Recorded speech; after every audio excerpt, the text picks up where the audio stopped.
All right. Well, welcome now to our, I can't even remember. This is the fourth, I believe, Living Cities Earth um, series in the series of our Learning Gaia Talk events. And we've just started this whole series this year with the objective of bringing to the screen and to your viewing attention experts and authorities who have had a trajectory in working with cities, helping them to actually embody and manifest the values that we have of how to human well.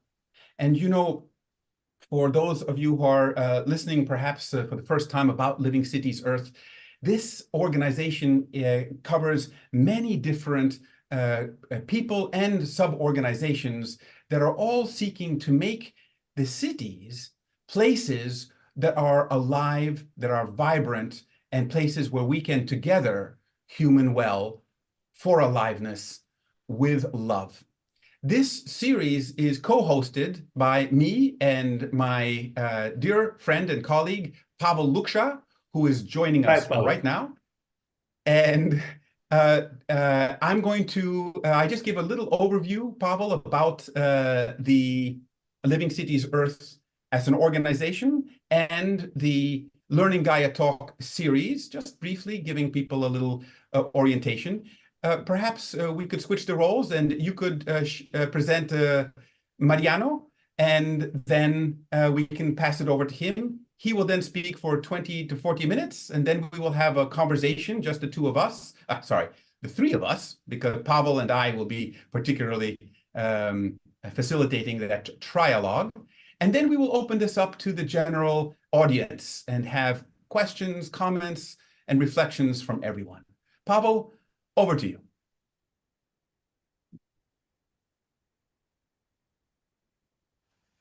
Sorry, I was muted.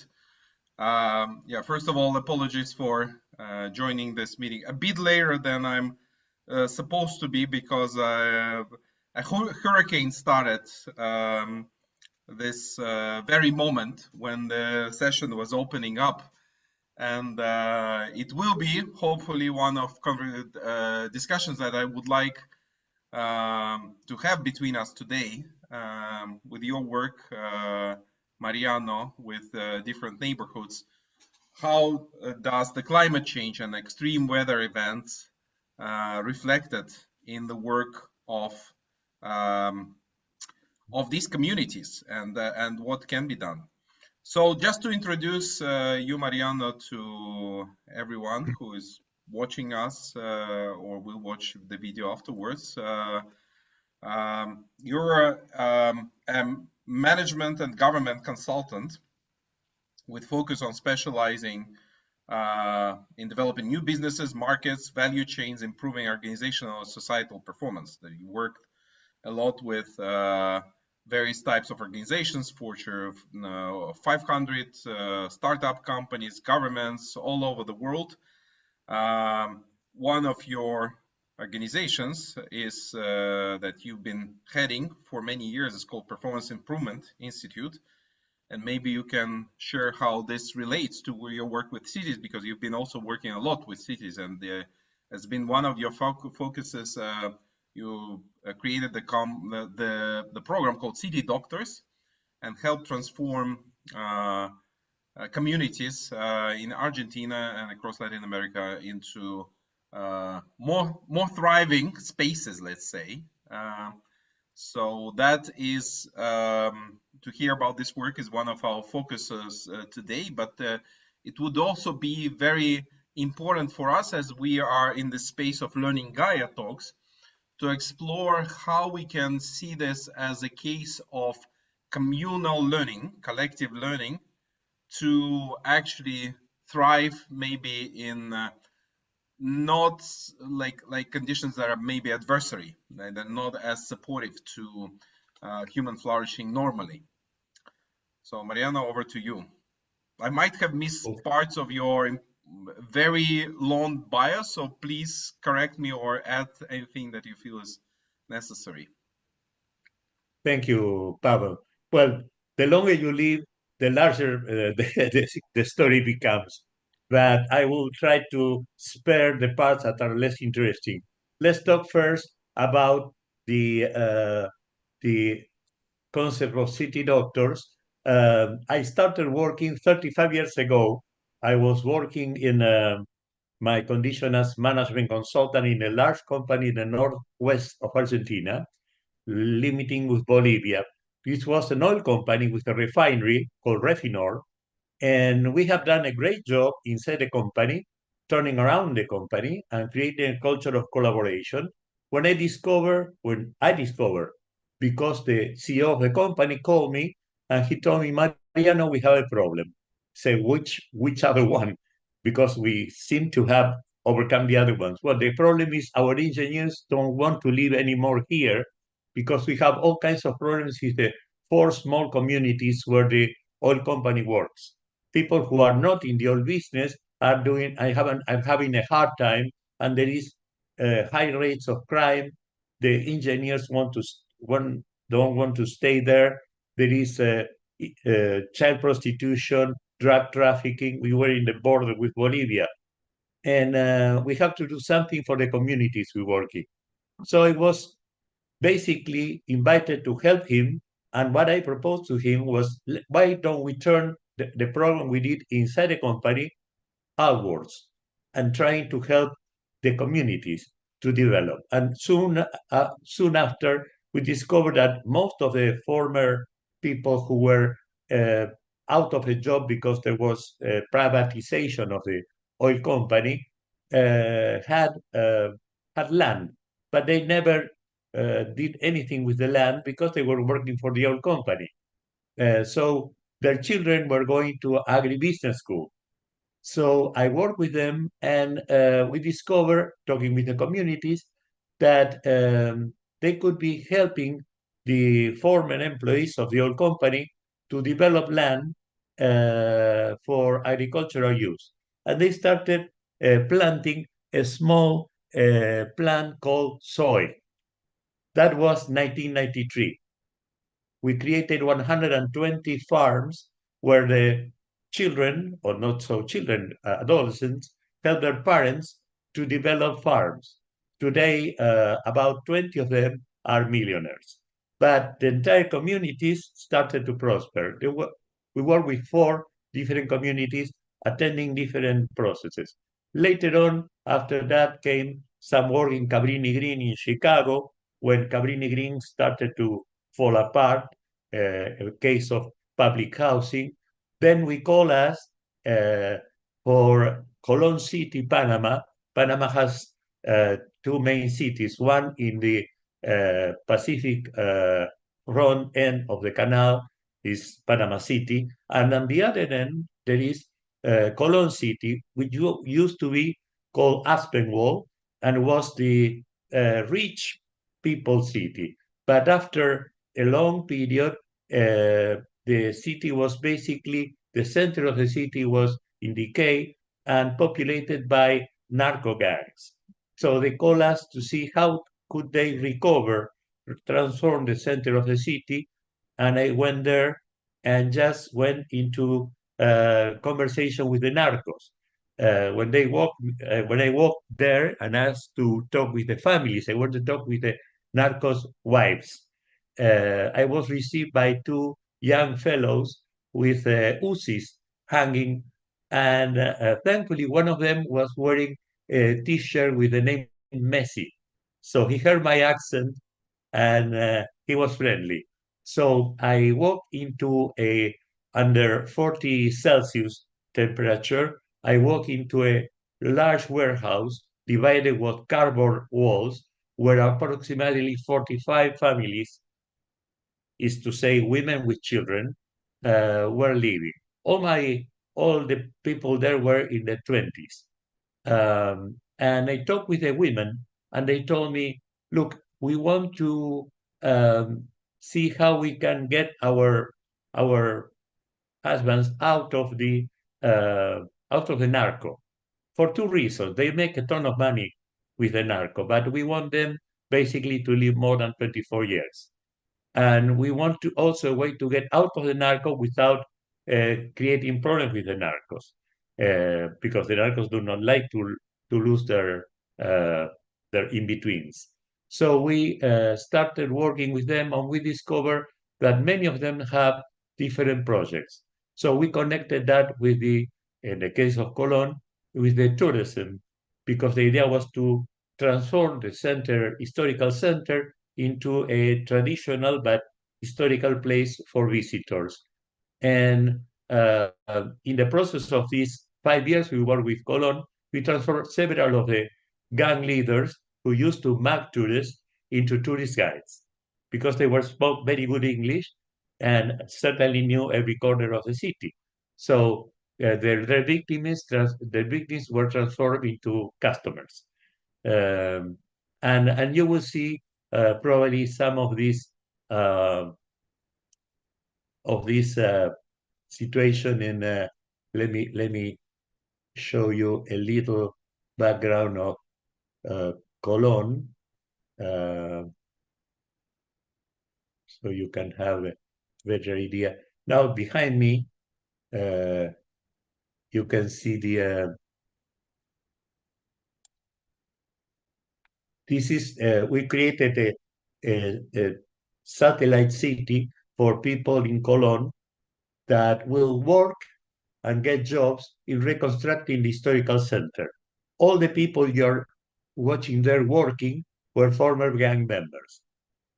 So they transformed themselves, and with this sister city in place called Boca del Toro, we were able to reconstruct the city of Colón, and they got, this is only 40 kilometers away from Colón city. The center was basically the historical center, and these are the guys who before were dedicated to all the other things I told you they did. So this is the case of Colón city as an example. But let's go back to the let's go back to the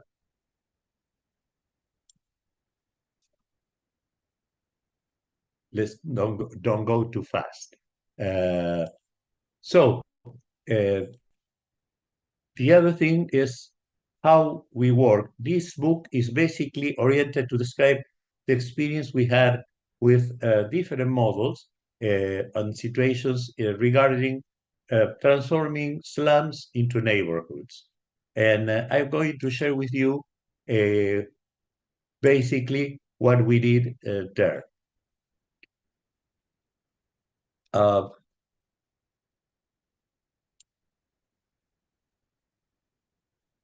First, let's look at the proportion of the problem. 32% of the world population, approximately 1.3 billion, live in slums around the cities. This is not new. Since the times of the Bible, if you remember, I remember vaguely my catechism, but there's the famous story of the Jesus lashing out at the merchants in the temple. Well, the merchants in the temple were living in slums next to the temple, now the Wailing Wall, the Temple of Solomon. And sometimes they walk in trying to sell their goods, and that offended, of course, religious people like Jesus and the priests. But basically, every big city has normally a surrounding of precarious settlers. In the case of Argentina, approximately 5,600 shanty towns, and Buenos Aires city has approximately 50, with 4 million people living there. 50% of these places were created after 2001, 20% after 2010. That's our starting situation.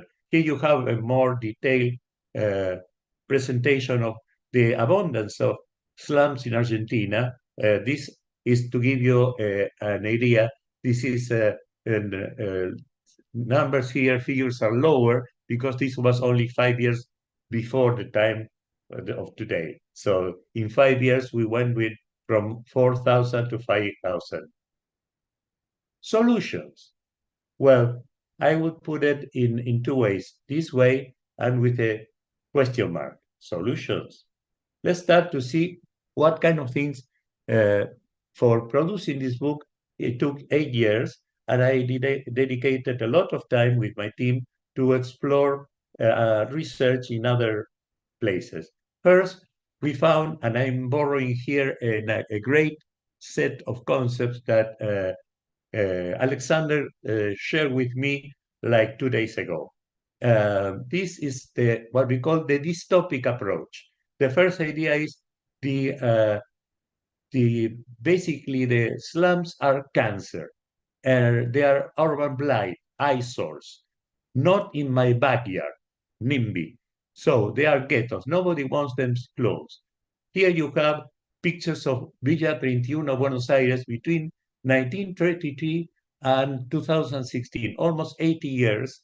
This has been growing under the highways and in this condition, right a few blocks away from the House of Government, Casa Rosada, and about 3 blocks away from the highest real estate in Buenos Aires, Puerto Madero, which, of course, these people help to build.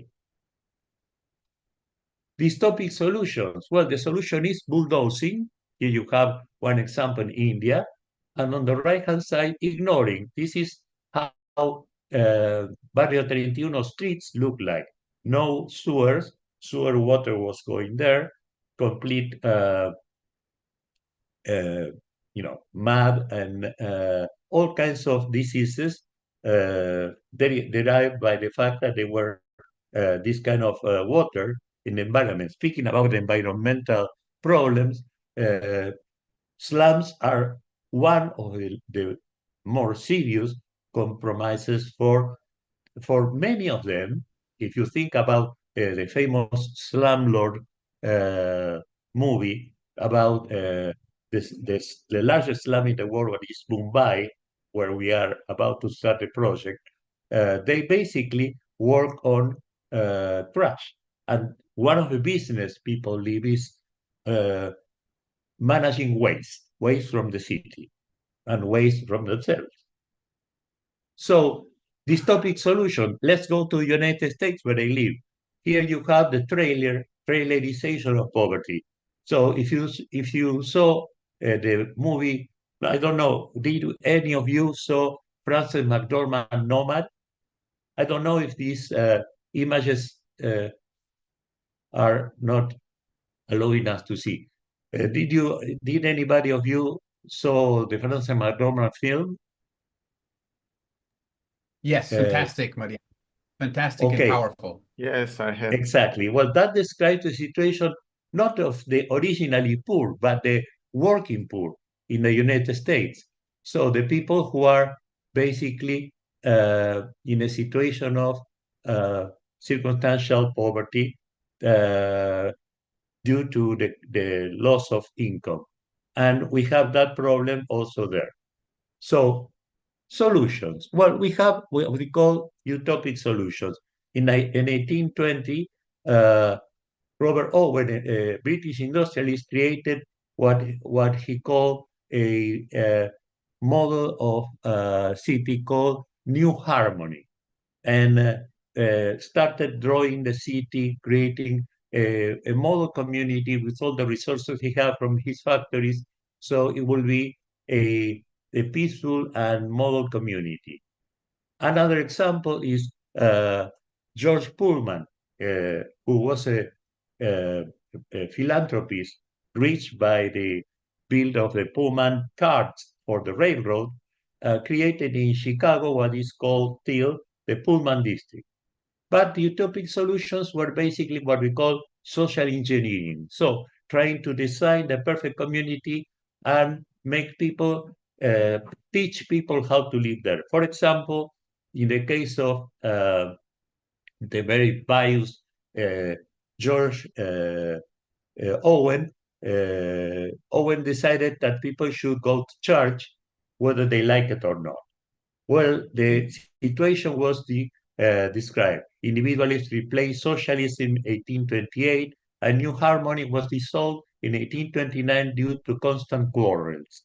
The town parcels of land were returned to private use, Owen spent $200,000 of those days of his own funds to purchase new Harmony property and pay off the community debts. In the case of Pullman, he decided that he was going to define how the interior decoration of the houses should be and ban some of the things the women of the workers wanted to do with their own homes. Consequences of that were in what was called in 1820 the Pullman riots. So most utopic solutions end in utopian clashing with a social engineer clashes with the people who live in their places. There are others that I will call what we call myopic solutions. For example, I took this picture when I visited a great experience for me was to participate in a meeting that both Alex and Pavel organized in Pila, Cyprus. I took this picture in Pila. What do you think is wrong in this picture? It's solar panels, maybe. Something like that. Sorry, what? It seems like solar panels, no? Yes. Yes. What happened with the solar panel? They're in the shade. Yes, exactly. They're in the shade, no? And if you look at the sidewalk, do you see the lamppost? Mhm. I mean, if Yes. you are drunk and you're walking in that sidewalk, you are probably going to have kind of a slapstick comedy situation. You will hit the lamppost invariably. So someone put, well, what happened with myopic solution is this. The Department of Parks obviously put the parks. The Department of Clean Energy decided to put solar panels. And because they operate from remote locations, nobody saw where did they put the panels. Perhaps the guys putting the panels decided that the panel will be safer under the shade of a tree or something like that. And of course, the Department of Sidewalks put the sidewalk, and the Department of Lights put the lights, each one in one or another solution. The myopic solutions are basically those divided in silos. Each one of them, we do housing on one side, economic development in other side, other people takes care of education, and things are not connected among themselves. Here we have two classical terrible examples of myopic solutions. Housing as a solution. This is public housing. On the left, you have Cabrini Green in Chicago. On the right, you have Elefante Blanco, Lugano 1 and 2 in Buenos Aires. These were originally designed to offer affordable housing for people with no or lower incomes. And they became what we call vertical slabs. Very quickly, this happened. About a month into both cases, the gangs broke the elevators. And they did that in order to control the space. Both Cabrini Green and Elefante Blanco became unsolvable problems, much worse than the conditions of the slums because they were basically myopic solutions.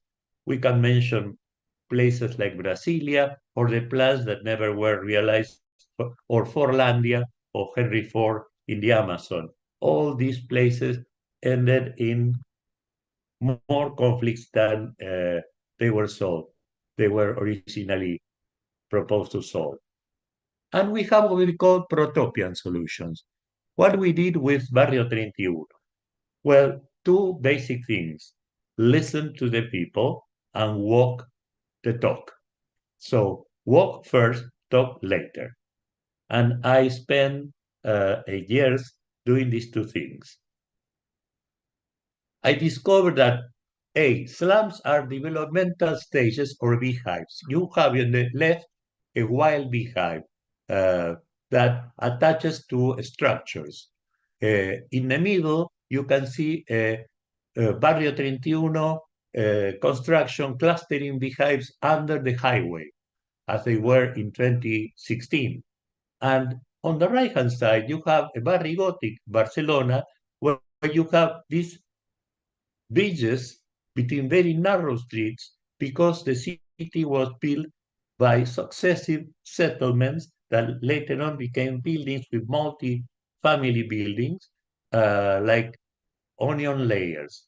So it's a normal situation that cities build external rings of service cities, and these are usually where people with low income that can afford rent or buying their own place. Systemic approach implies in protopian solutions to take all the combination of elements, the housing component, security, so make sure that everybody take out the gangs and control the streets, integration of different communities, creating jobs in the place or for the place, establishing property rights and legal addresses for the people, education, taking care of health and wellness and the environment, uh, changing the infrastructure, creating sewers, water, and energy, and working in developing social capital. That basically unleashing, because there is social capital, but is many times in different parts. Other point is sequencing. Safety first means we have to secure the settlement. Here you have the starting point that people settle in land they are not, they don't own. And they can go in two directions. They can become a new neighborhood and with integration, if they have more employability and the antisocial capital, as we call the crime, turns into pro-social and start getting jobs, attract investments, and they become success neighborhoods. But in that direction also, they can become different, they can appear difference between high income and low income that creates what we call gated hoods that are different kinds of ghettos, the ghetto of the rich. On the other direction, the bad slum, that we call a good slum, is the one that evolves in this direction. The bad slum evolves into obviously low employability and the social capital and the flight of people who have skills and do not want to stay there until it becomes a ghetto. So this is a sequencing process that is not mandatory. So not all slums go in the left-hand side direction. Slums can go in the other if conditions are met. And this requires eyes on the street and boots on the ground. And what we call understanding nanoeconomics, which is the informal economics of the slum. Here we have different levels of income that are economic lanes that live in the same group of housing. We have people with formal jobs at the top. We have people with different kinds of cooperatives. We have fairs, street fairs, and then under poverty line, we have usually gig jobs, part-time, people living in welfare benefits, and the lower rung, we have all the people dedicated at different forms of illegal activity. All these people live in the same building. So it's not that we can see the lanes separated. We don't have in the same building, we have someone who's managing a shop or going to a job in a McDonald's, and someone who's stealing cars or breaking into houses.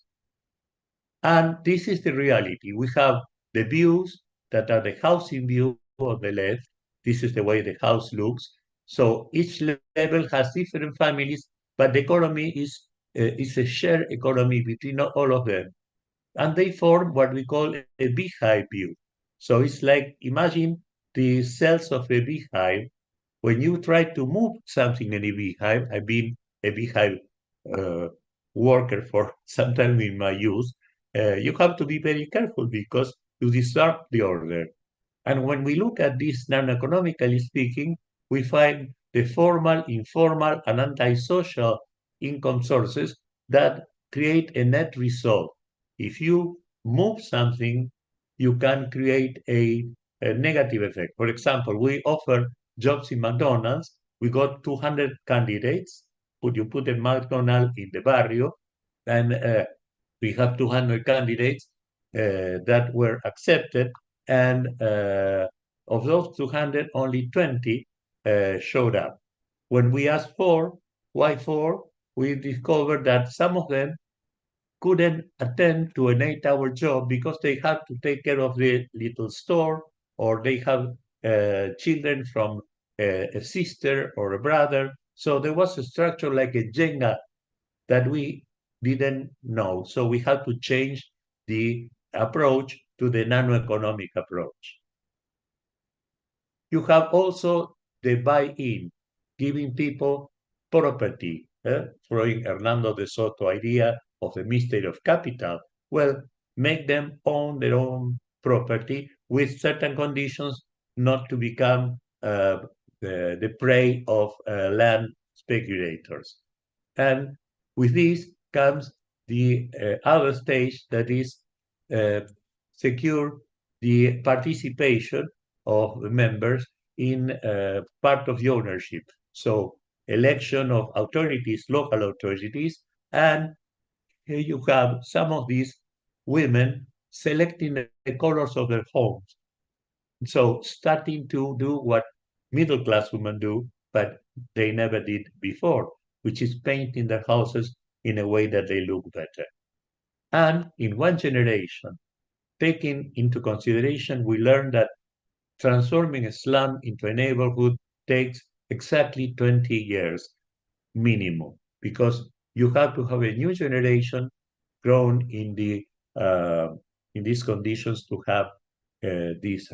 You have here the difference between the left-hand side, what was under the highway, and here we have under the highway, we move people to new houses, and we help them paint and reform their houses. Here you have a very short video.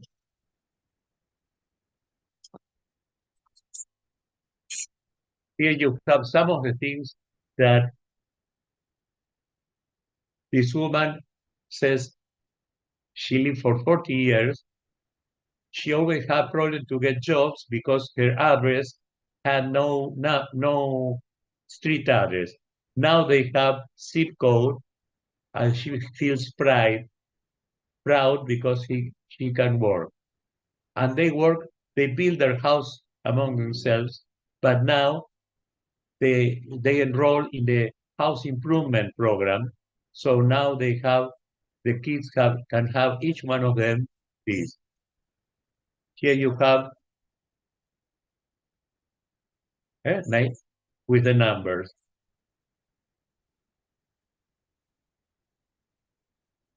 Here all the greening and creating public spaces, plazas. So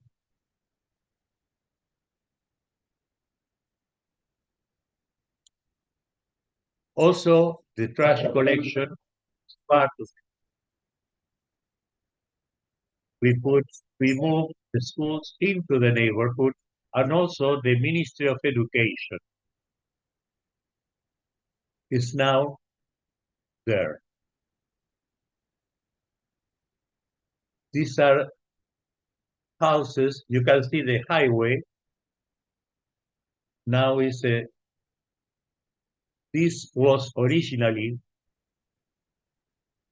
and we convinced people to move. They own and pay with soft loans.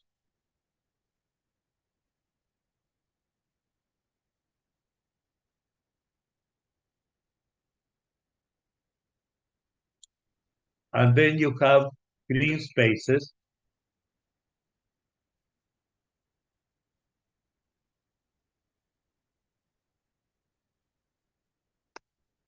And that's basically what happened in the process with Barrio 31 that we describe in more detail in the book. The process started in 2015. Mariano, Yes, yeah, please. just kind of also reminding that we want to move to another stage. I hope you have you're closing to the introductory part, but maybe you'll cover that. I'm about to finish. Yeah, you'll cover this in your slides right now, but I'm curious who actually was the main driving force behind this project, because you mentioned in some cases these were like oil companies or other players that wanted better conditions for their engineers, but in this case it's an amazing project in many dimensions, and it's so complex. So who would be your counterpart in making it happen? Because obviously it wasn't the neighborhood itself; it were probably some other players. It was the city of Buenos Aires. We were blessed with something unusual, that we had 3 consecutive mayors agreeing on a long-term policy. In 2011, the Mayor Ibarra from a different party started the process of studying the project to transform Barrio 31. In 2015, the second mayor Macri and then his successor Larreta decided to launch the project in 2014, and the current mayor continues.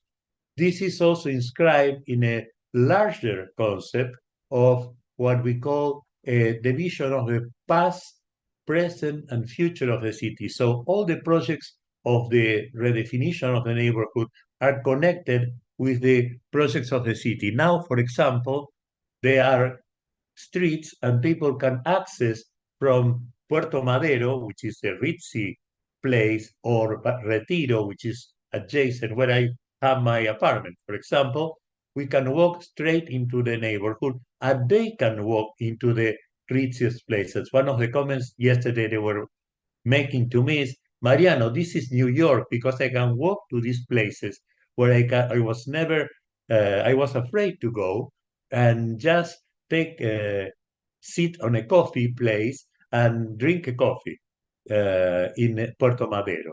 So there is interaction already, but basically this was responding to your question. Basically, the city took a loan with World Bank to financing the infrastructure and part of the social work. And there is a continuity, so we expect this to go forward for several more years.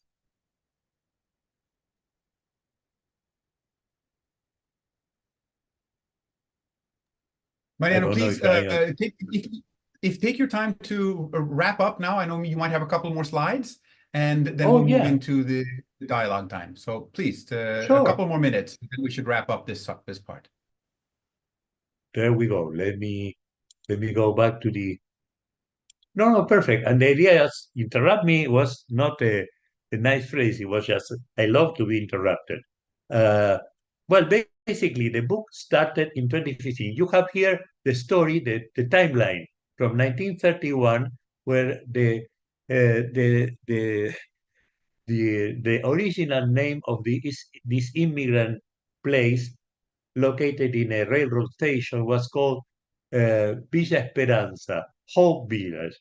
And hope springs eternal. You can see from 1931 until 2015, nothing was done, but sometimes forced relocations, forced evictions, and finally there was a law in 2009 recognizing that the problem couldn't be solved with a bulldozer. And then in 2015, they decided to work in this first project that started in 2016. And we started with the book, and the book basically continued for all this period until 2003, including the COVID epidemic that also has a special chapter in the book. Here are some of my collaborators. I did this with the neighbors, but also Mario Perel-Rosen, who passed away but could see the end of the project. He worked in nanoeconomics, fieldwork and finance, helping writing. Gabriel Suarez, who also was born in a project building, who was in charge of economic and commercial development, fieldwork, community work. And of course, Mariana Sala is our Chief Operation Officer in the City Doctors program, and she's a co-editor, helped me to write the book in Spanish because I originally wrote it in English and I'm going to publish in English in October. But she said, you should start by your own place. So I did that. And she's the liaison. So this is basically what makes for the presentation. I'm ready for the questions and answers. Thank you so much. Fantastic. Thank you so much. And I'm going to now bring myself and Pavel onto, whoops, let me get Pavel onto the screen to share it with you. And now we're going to enter into this time where we will, hi Pavel, where we will do a little bit of our trialogue, our exploration with you, and then we'll open it up to the public. And I just wanted to let everyone know here what a joy it is, Mariano, that you and I are right now in the same city. Mariano is here with me in Buenos Aires, and a lot of what he was talking about is in fact, that's where we got to know each other, and it was through the doctoral program in leadership and systemic innovation at the Buenos Aires Institute of Technology, where Mariano was involved in the practicum aspect. How do we bring this into real experience? And we were designing that process. That led us to Cyprus, where we met with Pavel as well, and had wonderful explorations. Just wanted to say also that I believe, Mariano, one of the connections for this whole business with the slums, the barrios here in Buenos Aires, was through a doctoral student, Diego Fernandez, right, who was the chair of the director of urban development for the city of Buenos Aires. Gleb, you're also in Buenos Aires right now. That's good. We have somebody else here with us also. That is wonderful. So, but sorry, is that right? It was also through this. Through Diego. Let me give you full credit. I was in Buenos Aires, which is my original city. Was born and raised in Buenos Aires, but I left 25 years ago, and I was actually invited by you to present the city doctors' experiences. One of the persons who was there were two people, Diego Fernandez and Nati, who was Diego's, let's say, right hand. And she invited me to talk and said, can we help us in developing managers for social innovation, which was one program we have at the City Doctors program. And I said, of course. And by the way, Diego was interested in writing a book. So I said, okay, let's start by learning first, writing later. After 8 years, Diego moved to other positions. Nati is no longer working on that group, but continue working with the successor. But everything continued, and 8 years later, I was able to finish the book and deliver this conceptual book. The idea is this is not a manual, a handbook about how to do it, because each case is different. The idea is precisely showing the concepts to be able to read the situation, to measure. We have the nanoeconomic framework for people to, how can you understand how the economics of people who have no books work?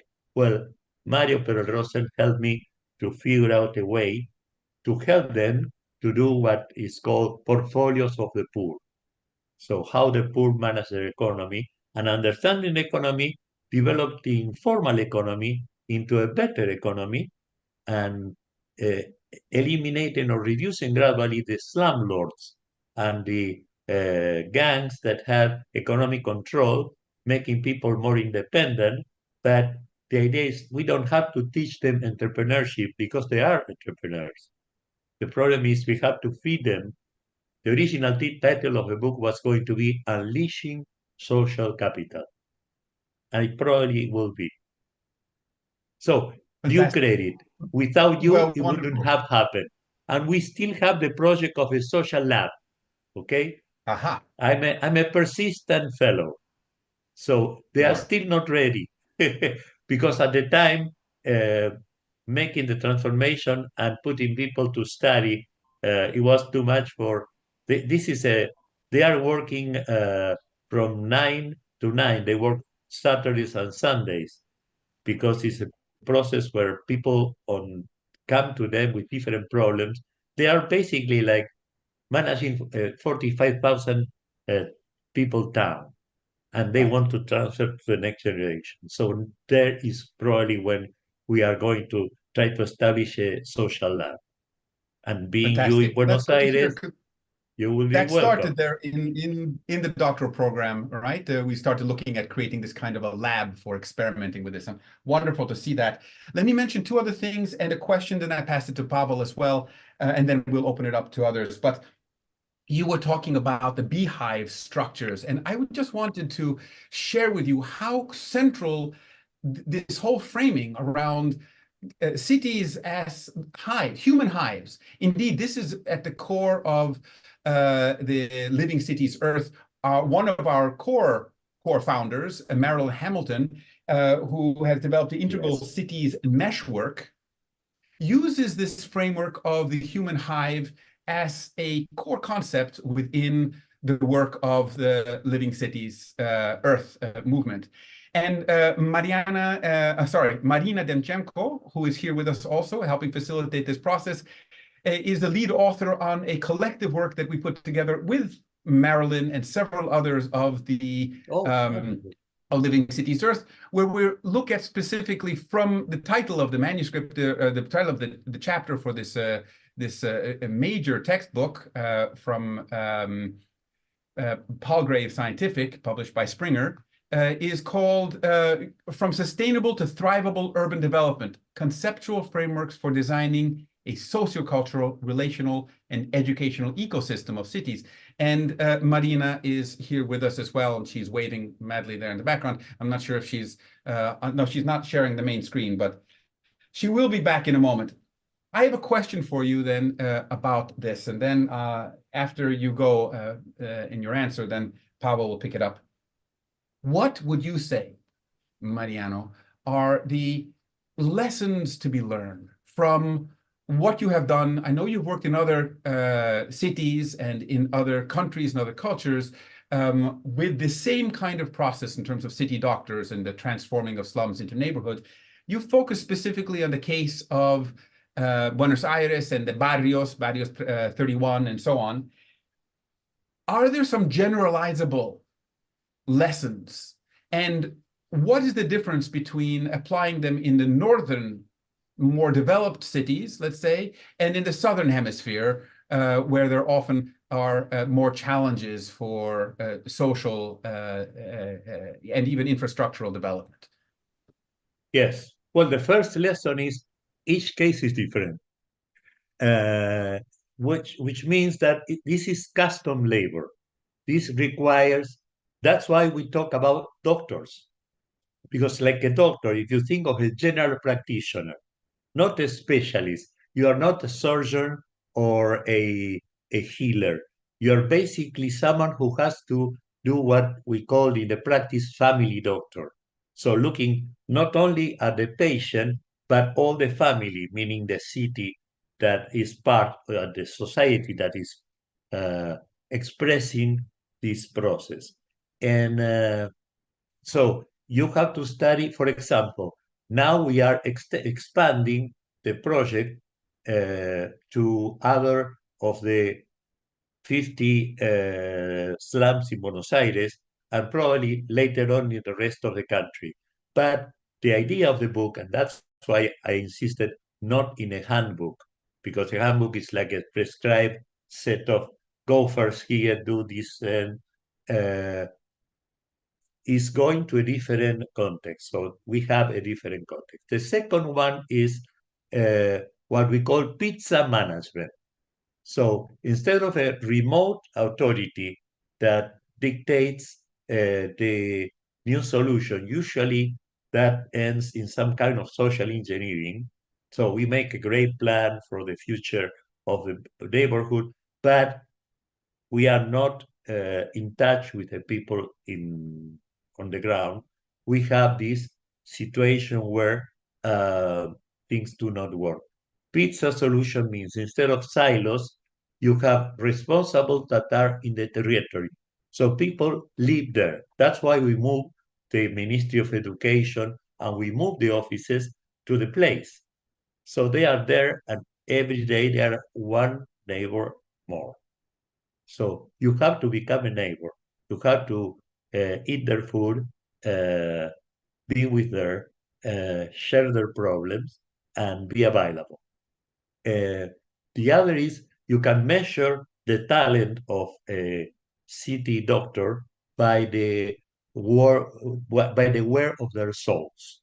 So they have to walk around and be available in different situations and mixing different specialties. We have architects, we have sociologists, political scientists, and we have engineers, and we have all of them come together. For example, when you have to fix something, you have to think that in the case of Barrio 31, we have to do all the drainage and the infrastructure without moving the people away. In Cologne, we did a satellite city, but here it wasn't possible for political reasons. Number 4, politics. You can ignore politics. It's like ignoring sex. It's part of it's the sexual activity of the society. So there are immediately political relationships that you have to learn. Each neighborhood has politics and has business. So you have to understand the structure of what exists and become familiar with, so you know the do's and don'ts and what is going to be the best way to move into the Jenga puzzle, so you replace things with them. We have an expression is in Spanish is remar en el dulce de leche, row in caramel cream, which is the effort when you don't care for politics, you're basically stuck in internal conflicts, and you can end in the wrong side of the conflict. And number 5 of these lessons we learn is it is a process, and it's a natural process.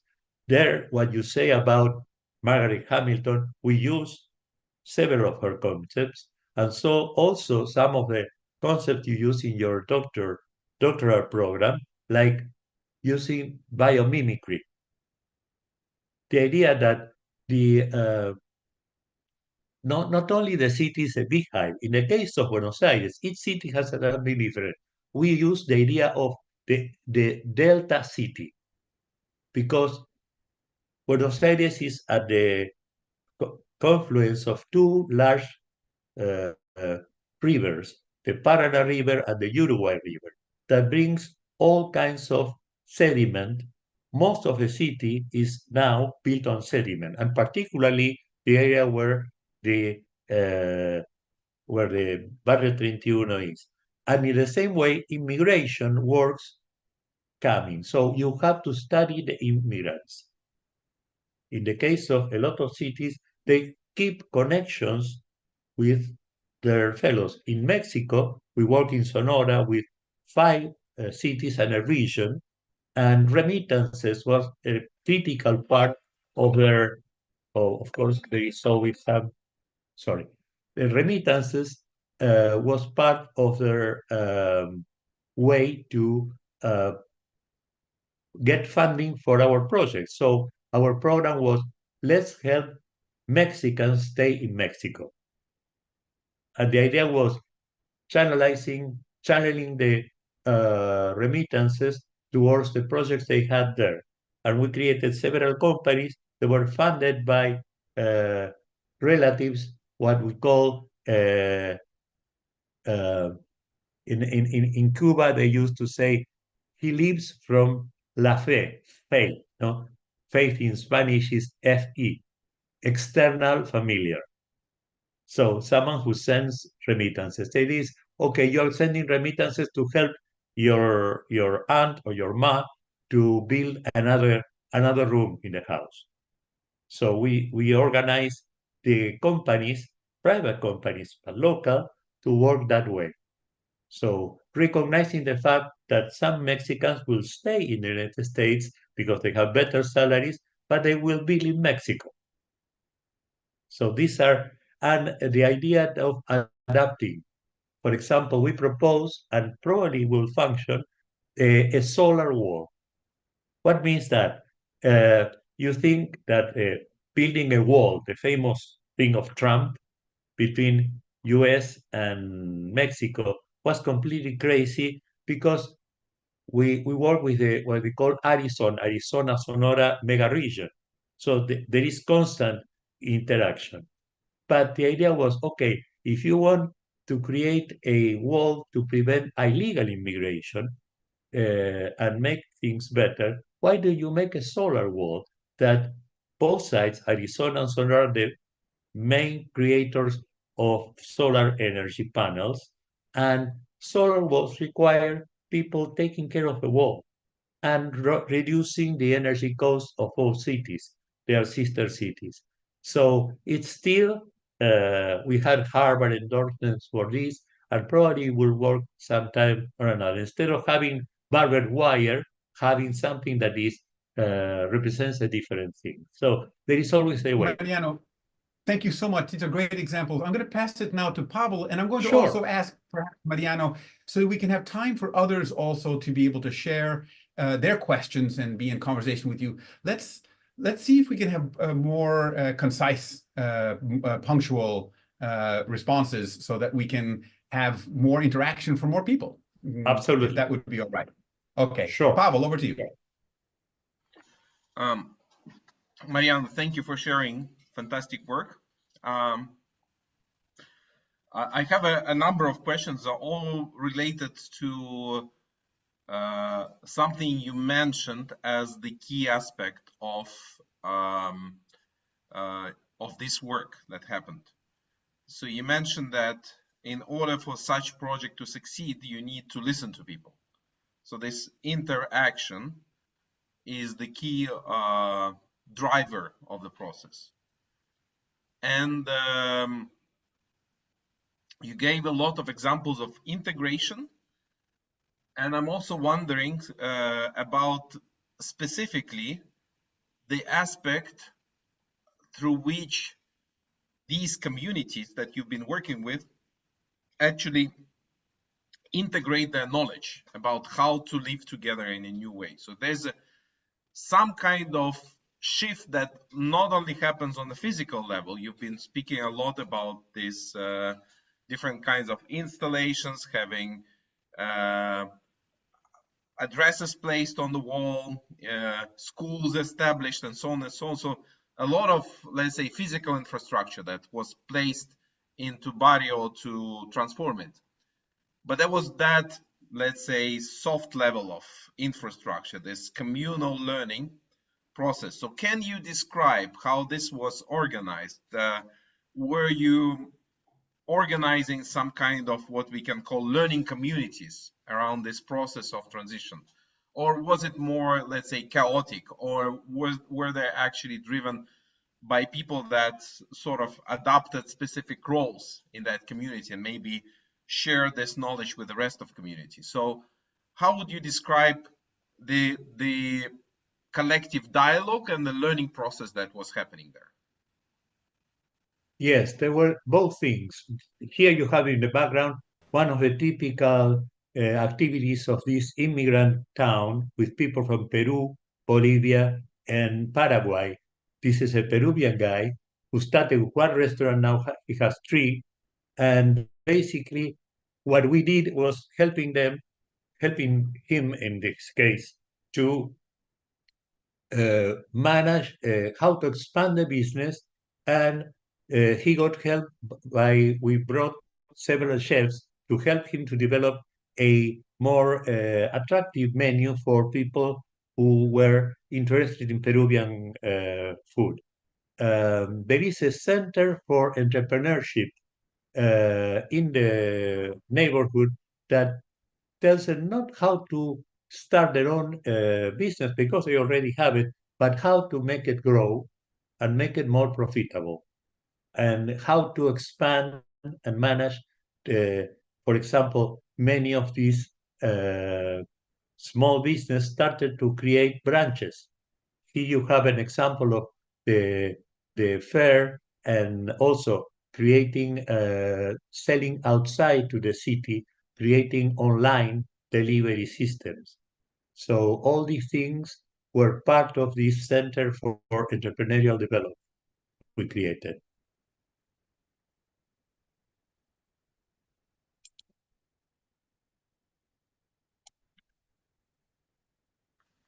Pavel, do you have any further Yeah, follow-up? maybe further on this line.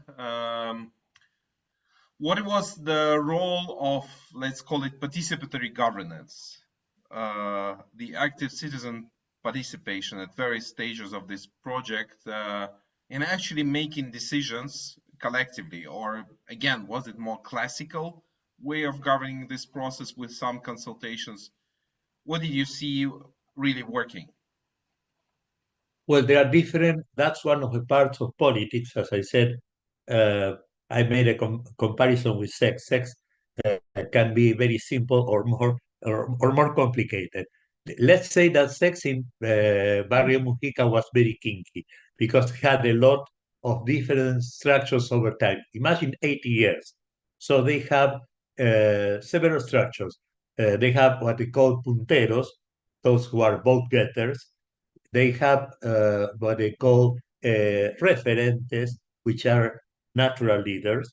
They have business people who were collecting rent and also managing the informal fairs. So they were businessmen. So they were social classes and strata inside, and there were different political parties. What we respected was the creation of different levels of a council that represents different sectors and representatives. And the idea is to transfer, in the case of Barrio 21, gradually the management to these groups. The process has to be slow because, again, has not to be confused with electoral politics, but creating like a regular, let's say, adocracy that will be able to manage the day-to-day, people who will take care for your gas connection or your infrastructure or problems with health, etc. But that's only the case. Barrios de New had a big, but what we did in Colón was basically starting to create this informal representation because there were no politics there. There were politics around Colón, but they were only gangs. So we have to replace that with some kind of, uh, we cannot have life without sex is not fun. But in this case, sex was part, this vital defense of interest and power had to be assumed that it's going to happen. So it's better to start us if there is none, because that way they become owners of the process. So we try to make representation. The idea is to turn the keys over them. And now I hope, I'm sorry I'm getting longer on this, but it's important. In Argentina, but my hair is now white, but we have two kinds of people, los rubios y los no rubios, the blonde people and us. So people from the interior are usually dark hair, darker skin, and we want to transfer the control from the rubios to the no rubios. Okay, the idea is to have people looking like them. we already have now the chief of the process is one of them. Mariano, I think what we'll do now is take just a couple more. I'm going to ask one more question, see if Pavel has another one, and then we'll spend the last 15, 20 minutes with open mic for everyone else to participate. We'll put on the gallery view and we'll do that. But I have a question about, the work of Gerrit Hofstede and his, Oh, yes. right? And his power distance dimensions of cultural influence. I'm wondering how this plays in. A lot of what you're talking about has to do with empathy, has to do with, yes, sex, as you're talking about it, but as a metaphor for relational dynamics. We're talking about Yes. humaning well together for aliveness, and it's with love, right? So this is the empathy component. Being that, as you said, the doctors have to be on the ground, wearing out the soles of their shoes, walking, being there, being in person. So I'm wondering how this power distance index and how this relates to the challenges, and if there are different ways to be a doctor, comparing individualism, collectivism, the relations to uncertainty, the whole masculine versus feminine, what contemporarily is looked at as motivational issues towards success and achievements, and the long-term orientation versus the short-term orientation, these kind of things. Also very much in cultures that have to do with indulgence versus restraint. So these are part of Hofstede's work, and I'm wondering, how do these, it's a big question, but the question is, do these factor in, and how does love or empathy play its role in terms of the city doctor? Yes. Well, certainly the distance, power relationships, Hofstede, and also the idea of cultural traits is very important. We are now working with China in a project. And in China, for example, on top of having a communist regime where the state does a lot of the things, there is a completely different set of components. We use this model of derived by Kurt Lewin in 1938. He describes the evolution of this process in the focus on the past, the present, and the future. And this is very important because you have to recognize the past, for example, the origins. When the Paraguayans and the Peruvians will start to call themselves Argentinians. Okay? And that's a process of transformation that you have to think in terms of also the value of their original cultural assets. For example, we are creating the idea for the city is that Barrio 31 will become the Latin American neighborhood in the very European Buenos Aires. So we will have Peruvian, Bolivian, and Paraguayan food, music, etc. And the present is how do you connect all this with other projects that the city has? So that means work and connections. And the future is, okay, what's the place in the future city? And the city has now a very active program of environmental resolution. And critical, most of the jobs, Covelia, which is one of the international companies involved, is involving these locals, residents in waste management. And so there are a lot of things that in terms of the power distance, each one of these different cultures in the neighborhood, because don't forget these are always immigrants coming from different countries. So you have, some of them are more male-oriented, some of them are more female-oriented, some of them are power distance is different. There is a big difference between a Bolivian and a Peruvian, to give an example. And same thing, you have to deal with in the United States, you have the Southerners and the Northerners, you have Black culture and white culture. and Appalachian culture. And you have to deal with these different elements. So the idea is recognizing that and trying to exploit that as assets rather than constraints.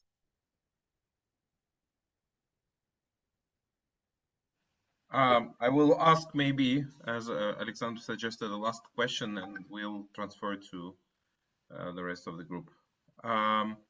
Mariano, I mentioned this in the very beginning, and I'm very curious. It seems that many neighborhoods like this, especially if you think about slums in India or slums in Nigeria or Ghana, Yes. are also experiencing effects of devastating environment and climate crisis. Yes. So it comes on top of them being already a place where it's not comfortable to live because of adversary economic conditions. But on top of that, we have adversary environmental conditions. So do people in these places recognize that they need or may work with these dimensions? Do they see them as a kind of luxury that can come when this, let's say, the rest of problems are solved? I'm asking because there is a point of view that right now humanity tries to discover, let's say, the pathway into kind of new paradigm, the regenerative kind of solutions, which will make, let's say, cheap but comfortable ways of living that will align with environment more. And maybe even we could look back into traditional ways of living and bring those into places like this. So have you encountered any such topics in your work? Do you see demand for them in your conversations with these slum dwellers? And what do they think of it?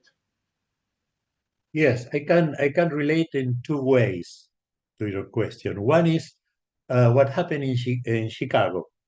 Uh, Before Cabrini Green, there were slums in Chicago that were basically all chalet type individual family homes that were built on wood and in very bad condition of maintenance. They decided to go with the public housing, building a huge complex that immediately became a source of waste and degradation of environment because they themselves, by the way, they hired to build that Walter Gropius. They brought Walter Gropius in 1937 to design these buildings. Of course, these buildings, modernistically designed, didn't look at all like wood houses individual. They look more like prisons, where there were long hallways with multi-families that didn't have privacy. There were no gardens. There were beautiful glass views and elevators to move up and down. You know what happened. So finally, the government decided to tear down Cabrini Green, and they built multi different.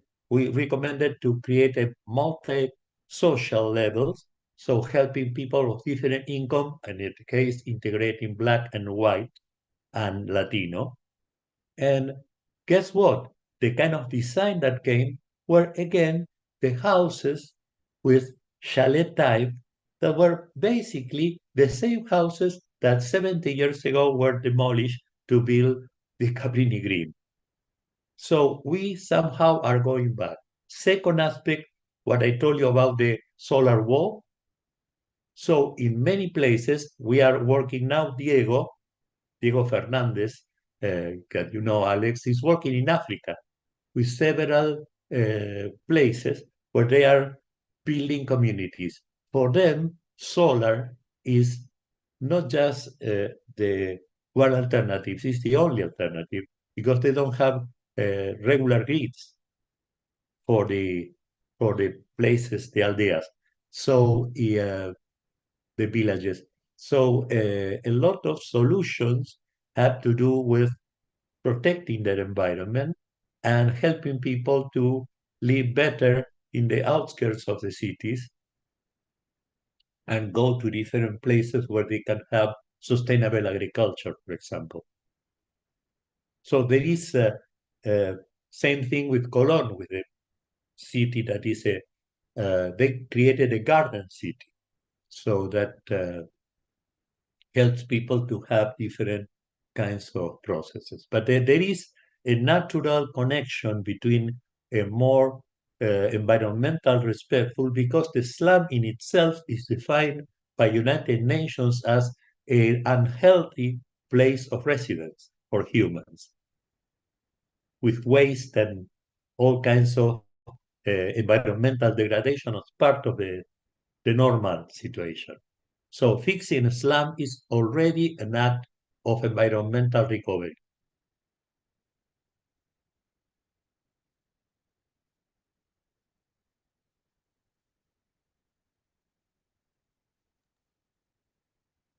Okay, so wonderful. I was thought probably you might transition this. I'll do it. Transition us now to the open this up now. We have I'm going to take the spotlights off of everyone. And let's see, remove spotlight from me. I'll remove spotlight from Pavel, and also remove the spotlight from you. So we're back to the gallery view now. And now we can see everyone here in the gallery view. If I hope that's what everyone can see. And and if there are any questions that are coming in, I know Marina, you might also be checking with the people who are on the live streaming, if there are any questions that are coming in from there, comments or questions. Gleb, who's also here in Buenos Aires, and I saw him a moment ago having his mate. So good Argentine representative here. You have your mate, you see, there we are, mate with everything, mate con todo. So, and Marina, you have also things, and Ivan is here with us in the Zoom room. And Marina, of course, you've done so much with not only Living Cities, but also this major work that we've written. So I'll stop talking and pass it over to anyone who wishes to share comments, questions, or observations. So we have no questions, but just likes from our live streaming. So I will pass the word to our participants, and maybe we'll ask some questions later from myself. Hi, Mariano. My name is Ivan. I live in Toronto, but was an activist in Moscow. I'm joining this live stream first time, so hope it's all right. I want to ask maybe some details how you persuade politicians. For example, even when I lived in Moscow before the war, we made questionnaires, we went to mass media, and I did 2 social projects. When we ask people, 90% disagree with something that is happening, and they turn upside down. So did you use opinion polls or mass media when you did your stuff? Okay. Yes, we basically use WhatsApp to create changes, and we use basically everybody in the low income neighborhood has cell phones. The other day I saw a guy on the street who was sleeping on the street and talking on the smartphone with someone else. So that's a natural way people communicate, and we create groups. One of the women, for example, in a neighborhood had a limit of 256 connections because they have formed a chain to sell frost covers and layers for a bakery, and that was she had she was kind of making a change for her own work. So when we try to sense the political topics, we can use also some live surveys like Menti. I don't know if you are Menti.com. That's a very good because it allows you to have an instant survey. People just connects with the cell phones, and you can see that in a PowerPoint screen or in your computer, and everybody can see what the decision is. But regarding surveys, yes, we use surveys in the neighborhood very often during the different processes to check the acceptance or the questions that people have about different topics. But there was a lot of hand-to-hand interaction. So we tried to understand what they were trying to say. Mariano, just want a quick question here. You also developed an app for neighborhoods, didn't you? An app for, Oh, yeah. Yes. Can you say a moment? Because I think that relates to Ivan's question as well. What was that app for neighborhood development in cities? Well, it's still in the works because we have several proto apps. So they started doing smaller pieces. This is an app that will integrate, so you will have in your cell phone the information about integrating with Google Maps. You can get also into a demand or offer of jobs. So one of the problems with these neighborhoods is people relate the neighborhood with crime, and they don't like the idea of hiring someone from Barrio Mujica. But the connection through the app supervised by the city means that I can hire a plumber or an electrician or someone who has a masseuse or domestic service from the neighborhood and have references from the city. So that is already partially on, but it is to create like a registry of offer and demand. So you can do all kinds of transactions. And by the way, it's also safety-wise, because when you are walking on the street at night, that can start, and we enable that with WhatsApp to make people in a neighborhood, for example, turn on the lights when you feel in danger. That usually deters people from doing things. So there are witnesses around. So we are still trying to get to the point where we could do an integrated app. But there is a lot of online activity also. So still in development, not yet public release. Well, yes, because we discovered they spontaneously use a lot of social media for everything. And they have a new generation that uses, so we try to use that instead of putting an externally engineered device. Yeah. Over to Gleb. Hello, everyone. Thank you very much. I'm here by luck. I just got this invitation last minute and jumped in. I have a guy fixing air conditioning in my apartment, but I didn't plan to be here, and I'm really feel really lucky to be here. First of all, because Visha 31 is something that I see like not every day, but day in, day out. Every time I go to Retiro bus station or to migrations for my paperwork, or just take my father-in-law like for a walk, we see these colorful houses. And basically, we had this conversation with my father-in-law. Like I commented to him that they don't just take this all away with bulldozers. They paint, they put the playgrounds and number plates, and like we had this conversation, and like boom, now I hear and see the person behind it. So like I would like to read the book first of all. Another takeaway is that I really like your definition of politics as a sexual activity of society. That's a good metaphor. But yeah, I feel like an Argentinian way to put metaphor everywhere, because my children go to an Argentinian school and they kind of surprised because biology is taught by metaphors as well, which is like not what they are really used to. But the question is like the highlight of all your talk for me is like, is our planet a really slums planet? Is really Earth a slums planet? Because as far as I know, Alexander is also into martial arts, and I am into martial arts. And I have a friend who is from Venezuela. He's been living here in Buenos Aires like for 6 years, and like waiting for the training in our kimonos, we were speaking about Venezuela and Caracas, and he commented that in Caracas, nobody ever fights because slums is huge and everyone has a gun. So there are no fights, no peleas.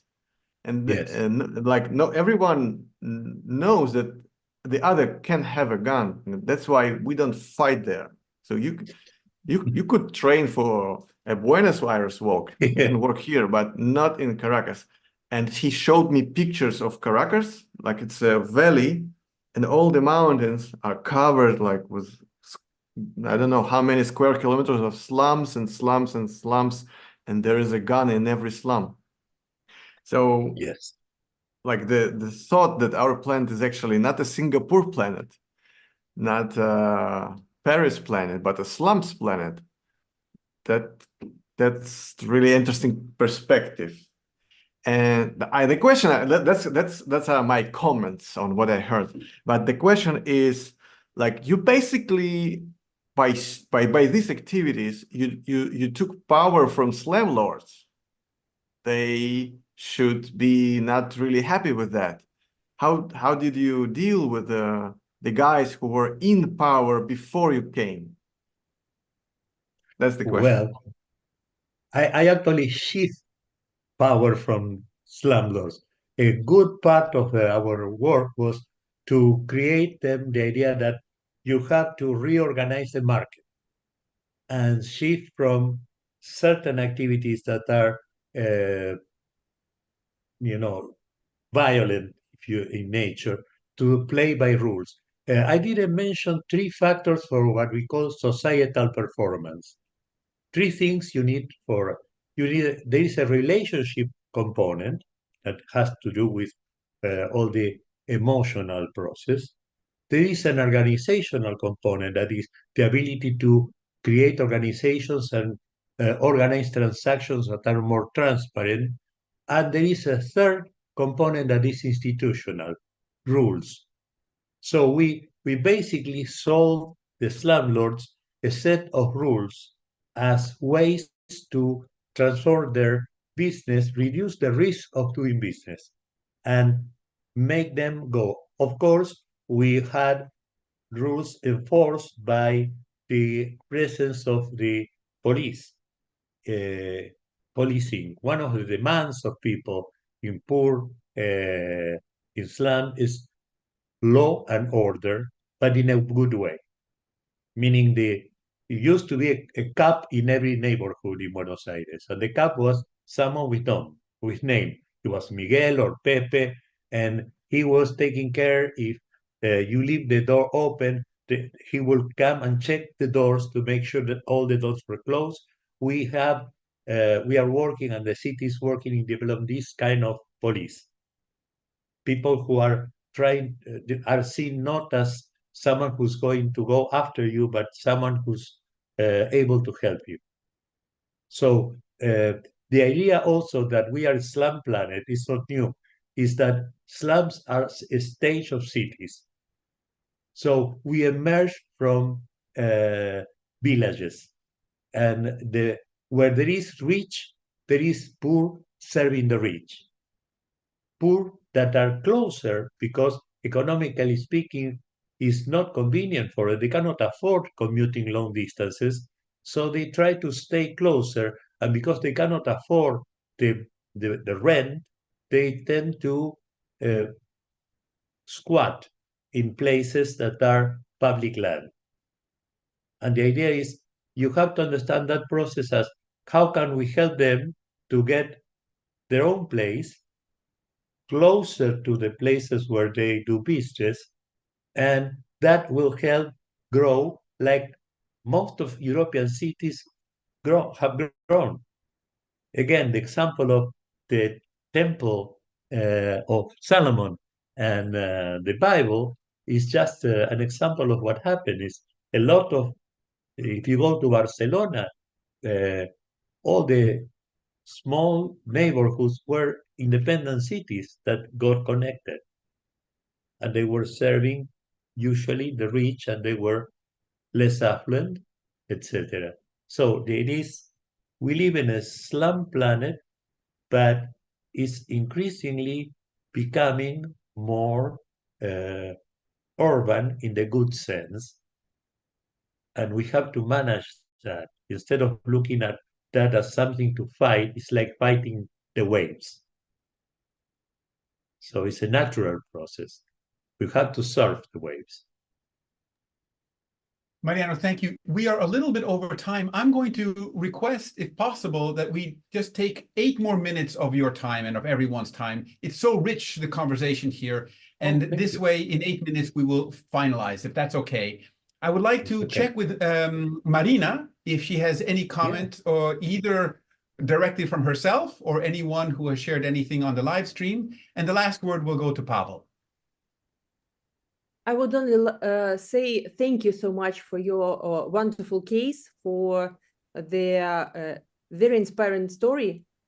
And I really hope that we'll be able to implement your example in many, many cities in the world. So thank you so much for sharing your wisdom and your experience. Thank you, Marina. I want to ask one brief question, if I have time, Mariano. Sure. Yeah.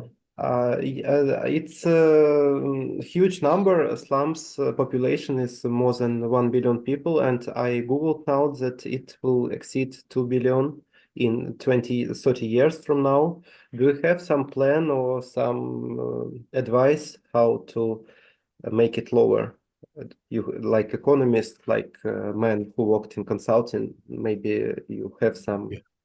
Okay. Yes, I think that we have to.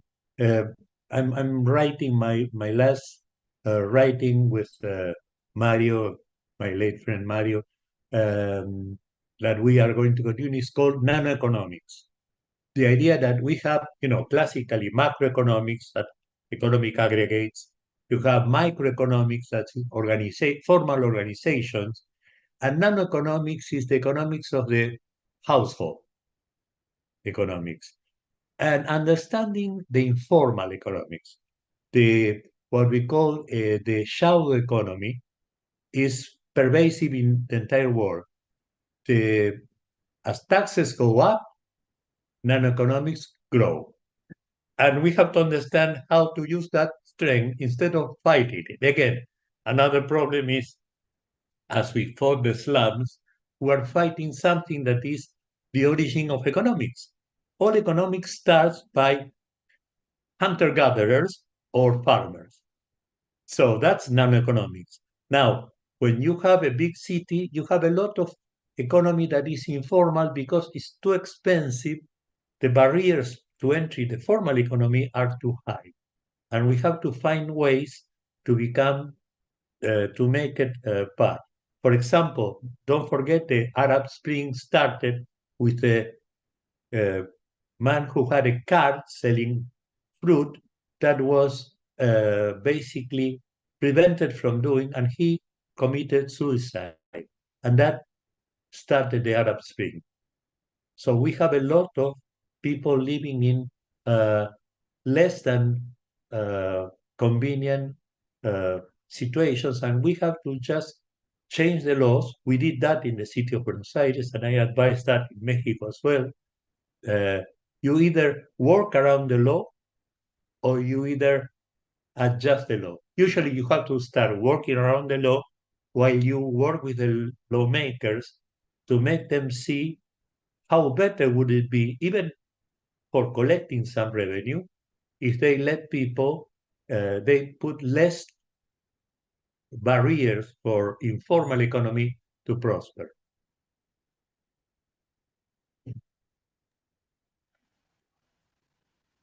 Thank you, Mariana. And My pleasure. yeah, we are wrapping up now. I think it was a very rich conversation, a lot of insights. Is the book already available, by the way? It is. It is online in Amazon. It is in Spanish. The book in October, I will be launching the book in English, and I will probably be in Europe, so I will let you know when that happens. Originally, the book was in English, but I was forced by Mariana, my collaborator, to do it in Spanish first. So that changed a little bit. But yes, it's available right now. Yeah, I feel like it's actually a treasure, like a treasure of different tools and approaches that we should look into. And I know that Living Cities Earth is actually collecting those different methodologies for city revival. I think the work of Mariana actually exemplifies many of them. So thank you for this opportunity to learn together today and sharing your wisdom with us. And I hope that this meeting today will be rewatched by more people after the gathering. A lot to digest, a lot to process. And this is a wonderful example of what can constitute a living city in making. So thank you for this opportunity to learn together. Alexander? My pleasure. Thank you very much. I felt very comfortable. Well, wonderful. Thank you. And I think all of us were tremendously inspired by you and your work. And Gleb has also asked here in the chat to where we might be able to buy this book in Spanish already in Buenos Aires. I think, Mariano, what you could do also is just send to us the information about the book, both in Spanish, where we can get that. And once it comes out in English, Living Cities Earth would be delighted to help promote it as well. So we'll put it onto the Living Cities Earth website and share it. But please share with us all the information you have about how people can have access to it, both in Spanish and also when it comes out in English. Yes, I'm working on making it available in Buenos Aires because of the cost of buying. But if you buy it through Amazon, we set a value very low for making people able to access online the ebook and also to import the Barrio Mujica from Amazon. If you add the price of Amazon to the transportation to Buenos Aires, it's about the same price you pay in Buenos Aires for a paperback print here. Fantastic. So, okay. So we just type in the problem. Transformando la Villa 31. Yes. And thank you for buying, but I have one copy for you. Okay, wonderful. If we see, I'm looking forward to seeing to share a coffee, okay? And very good. I'm looking forward to that. Thank you, everyone, for being part of it. Thank you, Pavel, for co-hosting, Marina for setting everything up. And we look forward next month to seeing you again at the next Learning Gaia talk. We'll have another special guest, and we will again be exploring these issues of living cities Earth, humaning well together for aliveness with love. Be well, everyone. Thank you. Thank you, Maria. Bye.